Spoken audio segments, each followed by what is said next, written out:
विधानसभा में आर्थिक सर्वेक्षण रिपोर्ट 2020-21 सदन में की गई पेश। सकल घरेलू उत्पाद और प्रति व्यक्ति आय में आई कमी।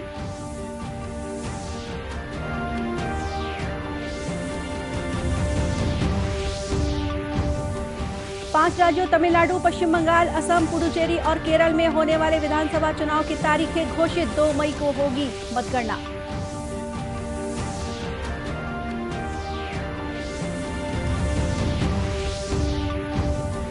देश में अब तक 1,34,00,000 से अधिक लोगों को लगाए जा चुके हैं कोरोना के टीके।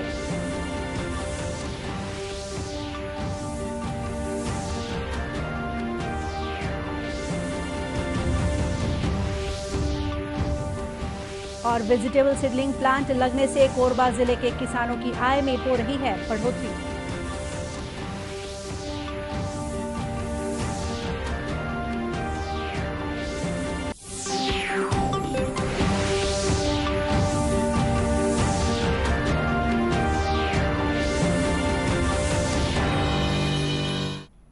नमस्कार, आप देख रहे हैं दूरदर्शन समाचार। मैं हूं गोपा सान्याल। अब समाचार विस्तार से। मुख्यमंत्री भूपेश बघेल ने कहा है कि गत 2 वर्ष में उनकी सरकार पारदर्शिता के साथ कार्य कर रही है तथा लोगों में सरकार के प्रति विश्वास बढ़ा है। आज विधानसभा में राज्यपाल के अभिभाषण पर चर्चा के दौरान अपने उद्बोधन में श्री बघेल ने कहा कि सरकार किसानों और गरीब तबकों के विकास के लिए प्रतिबद्ध है और इस साल धान की रिकॉर्ड मात्रा में सरकार ने खरीदी की। उन्होंने कहा कि राज्य में 21,52,475 किसानों ने पंजीयन कराया था। राज्यपाल के अभिभाषण पर बोलते हुए मुख्यमंत्री ने कहा कि सरकार द्वारा पिछले 2 वर्षों के दौरान 40 लाख हेक्टेयर क्षेत्र में वनवासियों को वन अधिकार पट्टों का वितरण किया गया है तथा 52 उपजों को लघु वनोपज का दर्जा दिया गया है। राज्य की कानून व्यवस्था पर बोलते हुए मुख्यमंत्री ने कहा कि राज्य में कानून व्यवस्था बेहतर हुई है और माओवादी घटना में कमी आई है। इससे पूर्व राज्यपाल के अभिभाषण पर चर्चा के दौरान नेता प्रतिपक्ष धर्मलाल कौशिक ने सरकार पर घोटालों का आरोप लगाया। विधानसभा में आज आर्थिक सर्वेक्षण रिपोर्ट 2020-21 सदन में पेश की गई। मंत्री अमरजीत भगत ने आर्थिक सर्वेक्षण सदन के पटल पर रखा। उन्होंने कहा कि राज्य में सकल घरेलू उत्पाद में 2019-20 की तुलना में 1.77% की गिरावट और कृषि क्षेत्र में 4.61% वृद्धि अनुमानित है। वहीं उद्योग क्षेत्र में 5.28% की कमी के अलावा सेवा क्षेत्र में 0.75% की वृद्धि का अनुमान है। सर्वेक्षण में ये बात सामने आई है कि कोरोना काल में राज्य की प्रति व्यक्ति आय में पिछले साल की अपेक्षा 0.14% की कमी आई है, जबकि प्रति व्यक्ति आय 1,05,089 रुपए से घटकर 1,04,943 रुपए हुई। उन्होंने कहा कि सर्वेक्षण प्रस्तुत करने के बाद मीडिया से चर्चा करते हुए श्री भगत ने कहा कि राज्य सरकार की नीतियों के कारण विपरीत परिस्थितियों में भी राज्य का प्रदर्शन बेहतर रहा।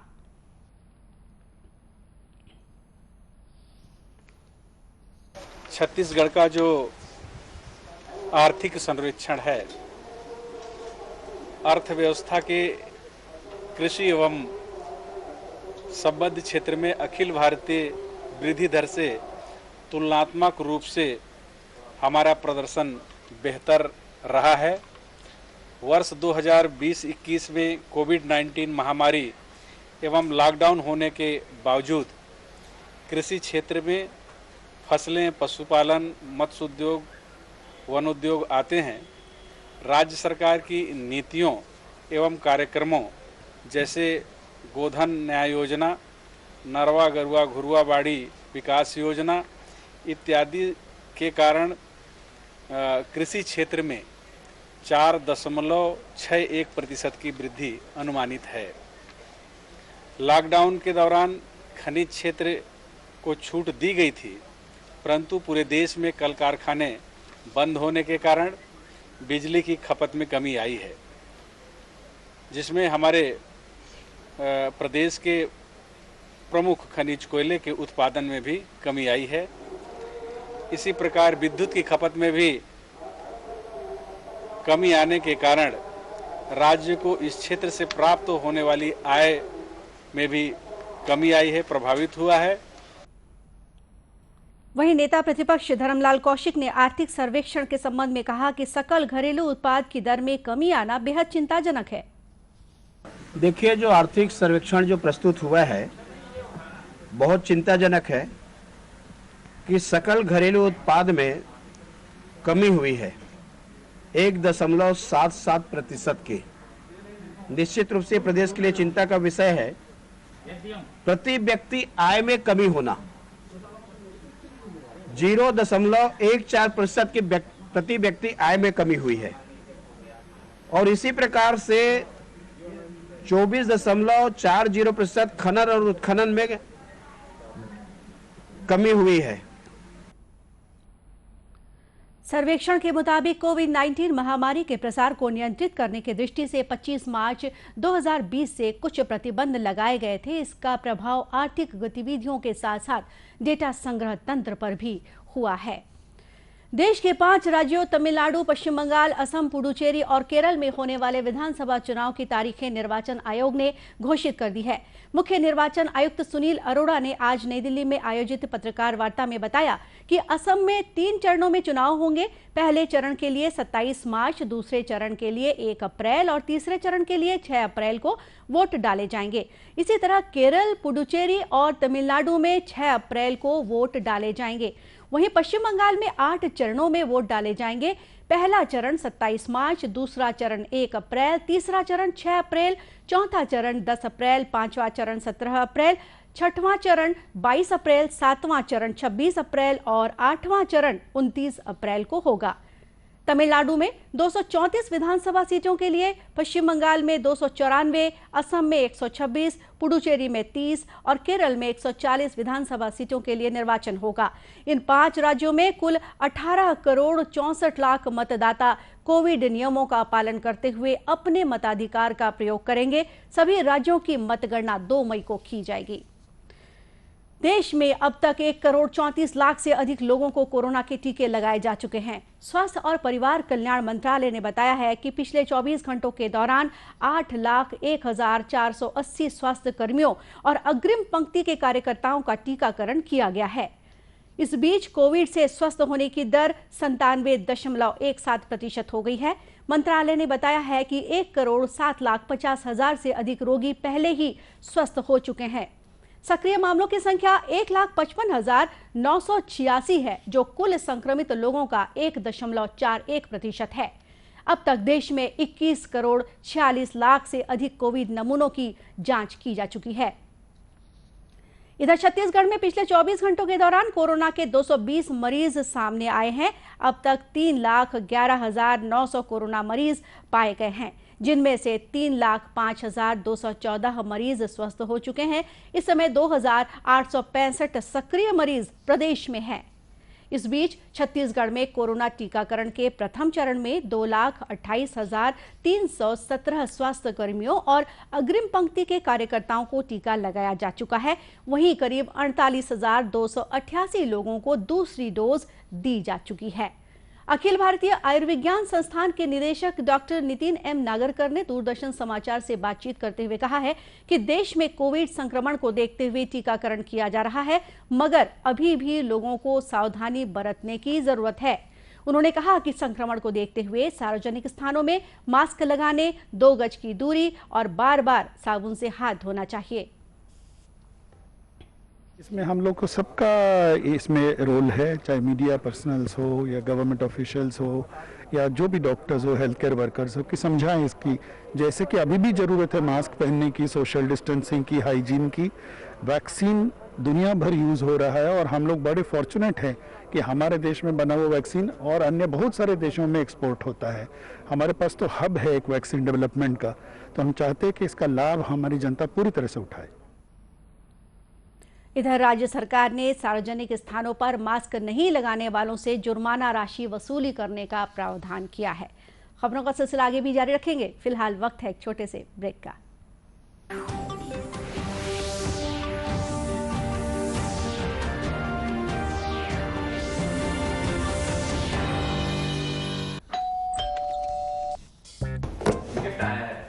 अरे वाह, लेजेंड की बैट, इससे तो मैं खेलूंगा। फ्यूचर बैटिंग लेजेंड है। इसमें जिसका नाम लिखा है बैट उसी को मिलेगी। अरे यार, देखा, अगर इस पे मेरा नाम नहीं लिखा होता तो कितनी दिक्कत हो जाती। इसलिए आरबीआई कहता है बैंक अकाउंट हो या बैंक लॉकर, उसमें नॉमिनी का नाम जरूर दर्ज करें ताकि आपकी जमा पूंजी उसी को मिले जिसे आपने नामित किया है। आरबीआई कहता है, जानकार बनिए, सतर्क रहिए।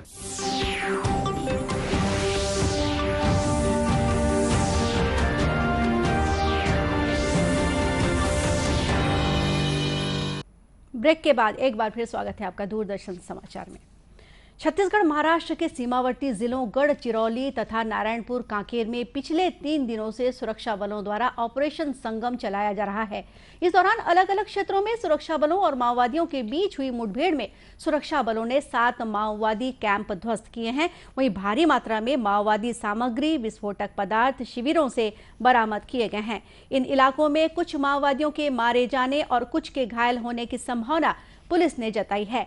इन इलाकों में डीआरजी, एसटीएफ, बीएसएफ और आईटीबीपी की अलग अलग टीमें सर्चिंग के लिए रवाना की गई थी। इस दौरान ग्राम बरमटोला, कुदुलपाड़, कुम्मचलमेटा, टेकमेटा और कुकुर गांव के जंगली इलाकों में माओवादियों के कैंप दिखाई देने पर सुरक्षा बलों ने फायरिंग की। इसके बाद माओवादी अपने सामान छोड़कर जंगलों का फायदा उठाकर भागने में सफल रहे। इधर कांकेर के आमाबेड़ा के चुकपाल में नक्सलियों द्वारा बीएसएफ जवानों के लिए लगाए जा रहे बम की चपेट में आकर एक माओवादी की मौत हो गई। सीमा सुरक्षा बल के प्रभारी महानिरीक्षक एएस मलिक ने दूरदर्शन समाचार को बताया कि अर्धसैनिक बल के जवानों को नुकसान पहुंचाने की साजिश का शिकार माओवादी खुद हो गए।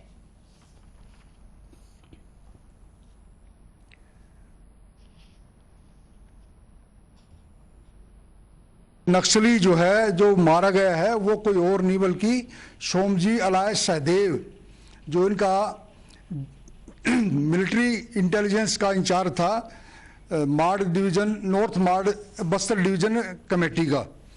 तो ये अपने आप में एक बहुत बड़ी अचीवमेंट थी, या एक ये समझिए कि जो है एक राहत भरी एक घटना थी कि जो है, जो फोर्स को नुकसान पहुंचाने के लिए उन्होंने आड़ी लगा रहे थे, वो लगाते लगाते खुद जो है इसके अंदर जो दुर्घटना उसकी कैजुअलिटी हो गई, और जो बाकी आईडी उन्होंने लगा रखी थी वो हमने समय रहते ही निकाल ली। बीएसएफ के प्रभारी महानिरीक्षक ने बताया कि चुकपाल के इलाके में कई स्थानों पर सुरक्षा बलों को नुकसान पहुंचाने के इरादे से माओवादियों ने प्रेशर बम लगाए थे, जिन्हें बाद में उन्होंने निकाल लिया। केंद्र सरकार किसानों की आय बढ़ाने के लिए अनेक प्रयास कर रही है, जिससे उनकी फसलों की उत्पादन क्षमता बढ़ रही है और मुनाफा भी बढ़ रहा है। कोरबा जिले के ग्राम गोढ़ी और पताड़ी में उद्यानिकी विभाग द्वारा लगाए वेजिटेबल सीडलिंग प्लांट किसानों के लिए वरदान साबित हो रहे हैं। इस यूनिट के लगने से किसानों को रोग रहित सब्जी और मसालों के पौधे महज 60 पैसे में मिल रहे हैं। सीडलिंग यूनिट लगने के बाद फसल उत्पादन कर रहे किसान गोपाल कश्यप ने बताया कि दोनों यूनिटों से हर साल 12 लाख से अधिक पौधों की नर्सरी तैयार की जा रही है। इससे उन्हें अधिक मुनाफा मिल रहा है। पिछले 2 साल से खेती कर रहा हूँ। पहले ऐसे नॉर्मल नेचुरली ज़मीन में देते थे तरह, तो 30% मोर्टेलिटी होता था। अभी सीडलिंग प्लांट में दे रहे हैं अपन लोग तरह, तो 99% अपने को स्वस्थ पौधा मिलता है और ग्रोथ बढ़िया करता है, ब्रांचेस अच्छे से आते हैं, प्रोडक्शन भी बढ़िया मिलता है। अभी सीडलिंग प्लांट में अपन लोग दिए हैं 12,000 पौधे के लिए दिए हैं, टमाटर का बीज दिए हैं, वो तैयार करके हमको देंगे। ये अपने को 21 दिन में दे देंगे वो। कोरबा जिले के वरिष्ठ उद्यानिकी अधिकारी टीआर दिनकर ने कहा कि जिला खनिज न्यास मद से 1 करोड़ 20 लाख रुपए की लागत से लगाए गए सीडलिंग प्लांट की इस यूनिट से किसानों के सब्जी उत्पादन की क्षमता बढ़ गई है। श्री दिनकर ने बताया कि नियंत्रित वातावरण में सब्जी और मसाले के 100% पौधे तैयार किए जाते हैं।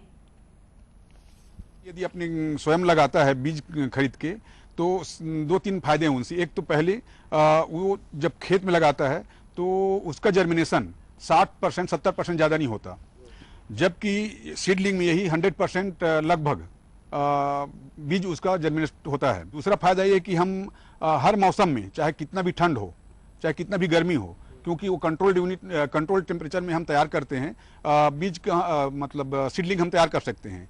इससे किसानों को ये फायदा हुआ कि उनको जो ठंड में मान लीजिए सीड उनका जर्मिनेशन नहीं हो पाता, वो हमारे यहाँ कर सकते हैं, और जब पौधा लगाने का समय हो अच्छा, उस समय वो लगा सकते हैं।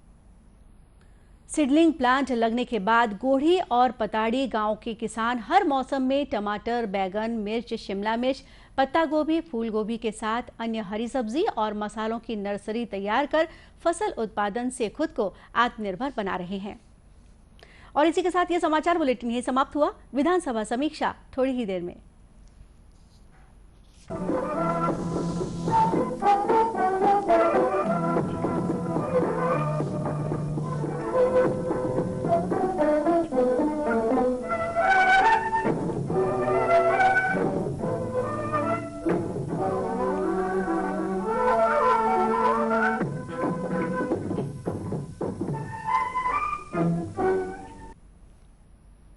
छत्तीसगढ़ विधानसभा में बजट सत्र के 5वें दिन मंत्री अमरजीत भगत ने वर्ष 2020-21 का आर्थिक सर्वेक्षण रिपोर्ट सदन में पेश किया। जारी रिपोर्ट के अनुसार राज्य में सकल घरेलू उत्पाद में 2019-20 की तुलना में 1.77% की गिरावट और कृषि क्षेत्र में 4.61% वृद्धि अनुमानित है। वहीं उद्योग क्षेत्र में 5.28% की कमी के अलावा सेवा क्षेत्र में 0.75% की वृद्धि का अनुमान है। सर्वेक्षण में यह बात सामने आई है कि कोरोना काल में राज्य की प्रति व्यक्ति आय में पिछले साल की अपेक्षा 0.14% की कमी आई है, जबकि प्रति व्यक्ति आय 1,05,089 रुपए से घटकर 1,04,943 रुपए हुई। विधानसभा में आज मुख्यमंत्री भूपेश बघेल ने राज्यपाल के अभिभाषण पर चर्चा का जवाब देते हुए कहा कि गत 2 वर्ष में उनकी सरकार पारदर्शिता के साथ कार्य कर रही है और लोगों में सरकार के प्रति विश्वास बढ़ा है। उन्होंने कहा कि सरकार किसानों और गरीब तबकों के विकास के लिए प्रतिबद्ध है और इस साल धान की रिकॉर्ड मात्रा की सरकार ने खरीदी की। उन्होंने कहा कि राज्य में 21,52,475 किसानों ने पंजीयन कराया था। मुख्यमंत्री ने कहा कि सरकार द्वारा पिछले 2 वर्षों के दौरान 40 लाख हेक्टेयर क्षेत्र में वनवासियों को वन अधिकार पट्टों का वितरण किया गया है तथा 52 उपजों को लघु वनोपज का दर्जा दिया गया है। राज्य की कानून व्यवस्था पर उन्होंने कहा कि राज्य में कानून व्यवस्था बेहतर हुई है और माओवादी घटनाओं में कमी आई है। इससे पूर्व राज्यपाल के अभिभाषण पर चर्चा के दौरान नेता प्रतिपक्ष धर्मलाल कौशिक ने सरकार पर घोटालों का आरोप लगाया। प्रश्नकाल में आज भाजपा विधायकों ने 2 बार सदन से बहिर्गमन किया। नेता प्रतिपक्ष धर्मलाल कौशिक ने जानना चाहा कि 10 महीनों के दौरान 141 किसानों ने आत्महत्या की है। ऐसे में राज्य सरकार ने मृत किसानों के परिजनों को कितना मुआवजा दिया है। इसके जवाब में कृषि मंत्री रविंद्र चौबे ने बताया कि अप्रैल 2020 से 1 फरवरी 2021 तक 141 किसानों ने विभिन्न कारणों से आत्महत्या की है। उन्होंने कहा कि पिछली सरकार ने भी किसानों की आत्महत्या पर कोई मुआवजा नहीं दिया था और न ही इसके लिए कोई नीति निर्धारित की थी। नेता प्रतिपक्ष ने कहा कि सरकार को किसानों को आर्थिक मदद देने के बारे में सोचना चाहिए। इस मामले में पूरक सवाल विधायक शिवरतन शर्मा ने कहा कि कोंडागांव जिले के किसान धनीराम की आत्महत्या के बारे में क्या कार्रवाई की गई है। इस पर कृषि मंत्री ने कहा कि नकली खाद बीज का मामला सामने आने के बाद छापामार कार्रवाई की गई। कृषि मंत्री के जवाब से असंतुष्ट भाजपा विधायकों ने सदन से बहिर्गमन कर दिया। प्रश्नकाल में ही जनता कांग्रेस छत्तीसगढ़ के विधायक धर्मजीत सिंह ने कृषि मंत्री से जानना चाहा कि राजीव गांधी न्याय योजना के तहत 1,116 करोड़ रुपए का भुगतान शेष है। इस राशि का भुगतान कब तक कर दिया जाएगा। उन्होंने कहा कि इस राशि की व्यवस्था कहां से की गई। इसके जवाब में कृषि मंत्री रविंद्र चौबे ने बताया कि राजीव गांधी किसान न्याय योजना के तहत 2019-20 में 18,43,370 किसानों ने पंजीयन कराया था, जिन्हें 45,01,149 रुपए का भुगतान किया गया है। वहीं 11,01,628 लाख रुपए का भुगतान बाकी है। इसी तरह वर्ष 2021-22 के लिए 21,61,725 किसानों ने पंजीयन कराया है। मंत्री ने कहा कि शेष राशि के भुगतान की निर्धारित समय सीमा बताया जाना संभव नहीं है। इसका भुगतान आगामी सत्र के बजट में प्रावधानित राशि से किश्तों में किया जाएगा। प्रश्नकाल में गौठानों के रखरखाव को लेकर भाजपा विधायक अजय चंद्राकर ने कृषि विभाग पर अनियमितता का आरोप लगाया। इसके जवाब में कृषि मंत्री रविंद्र चौबे के जवाब से असंतुष्ट भाजपा विधायकों ने सदन से बहिर्गमन किया। सदन की कार्यवाही सोमवार 11 बजे तक के लिए स्थगित कर दी गई। 1 मार्च को मुख्यमंत्री भूपेश बघेल राज्य का बजट पेश करेंगे। और इसी के साथ विधानसभा में आज की कार्यवाही की समीक्षा समाप्त हुई। नमस्कार।